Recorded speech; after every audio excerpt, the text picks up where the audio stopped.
Lecture de la lettre de saint Paul apôtre aux Philippiens. Frères, soit que je vive, soit que je meure, le Christ sera glorifié dans mon corps. En effet, pour moi, vivre, c'est le Christ, et mourir est un avantage. Mais si, en vivant en ce monde, j'arrive à faire un travail utile, je ne sais plus comment choisir. Je me sens pris entre les deux. Je désire partir pour être avec le Christ, car c'est bien préférable. Mais à cause de vous, demeurer en ce monde est encore plus nécessaire. Quant à vous, ayez un comportement digne de l'évangile du Christ. Il est toujours émouvant de lire la lettre aux Philippiens. Elle est pleine à la fois de la passion de Paul pour sa mission d'apôtre, de sa passion pour le Christ, et aussi de son affection toute simple et fraternelle pour ceux qu'il a connus à Philippe. Soit que je vive, soit que je meure. Paul est en prison, c'est clair. D'après le reste de l'épître, on le devine, mais on ne sait pas où.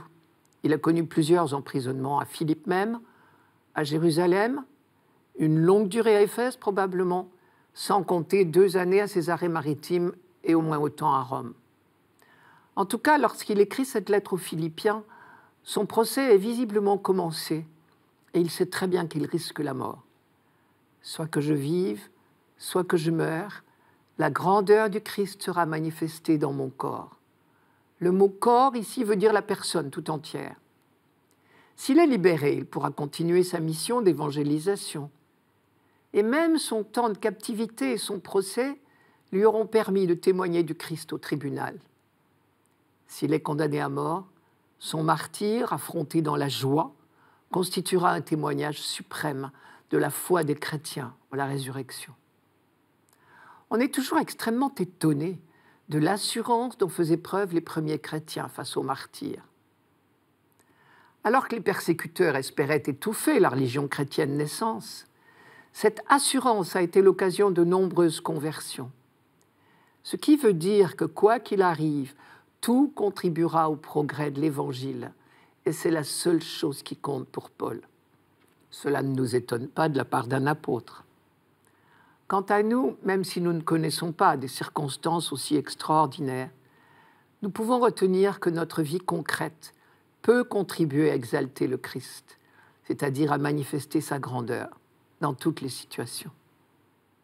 Paul continue. « Pour moi, vivre, c'est le Christ, et mourir est un avantage. » On pourrait traduire « pour moi, vivre pleinement, c'est vivre en Christ. » Ou encore « ma raison de vivre, c'est le Christ. » Sous-entendu, ma vie ne s'épanouira pleinement que dans la rencontre définitive. Donc, mourir est un avantage. Je désire partir pour être avec le Christ, car c'est bien préférable, dit-il. On retrouve là un écho de cette solidarité intime qui nous unit au Christ et que Paul exprime si souvent dans ses écrits. Son thème majeur, c'est justement que notre destinée est de ne faire qu'un en Jésus-Christ. Par exemple, il a plu à Dieu de faire habiter en lui toute la plénitude et de tout réconcilier par lui et pour lui, c'est dans la lettre aux Colossiens, ou encore dans la lettre aux Éphésiens, ce texte qui donne la clé de tout. Dieu nous a fait connaître le mystère de sa volonté, réunir l'univers entier sous un seul chef, le Christ. Au passage, on peut noter que pour Paul, la mort nous permet d'être aussitôt pleinement unis au Christ. Il a l'air de n'envisager aucun délai. Voici ce qu'il dit dans la lettre aux Corinthiens.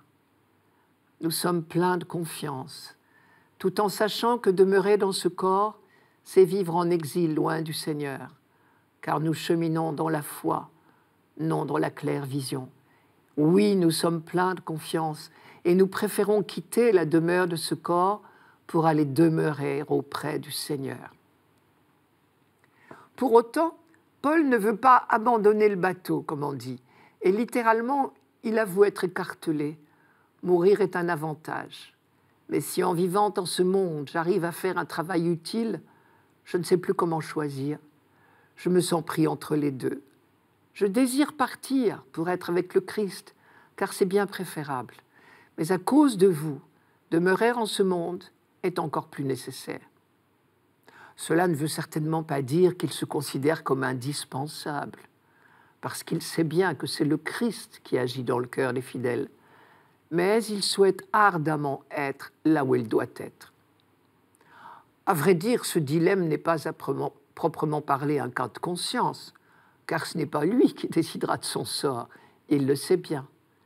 Mais son raisonnement est un modèle d'abnégation au vrai sens du terme, en ce sens que son seul souci reste la mission auprès de ceux qui lui ont été confiés. Pour terminer, il revient à eux. Quant à vous, ayez un comportement digne de l'Évangile.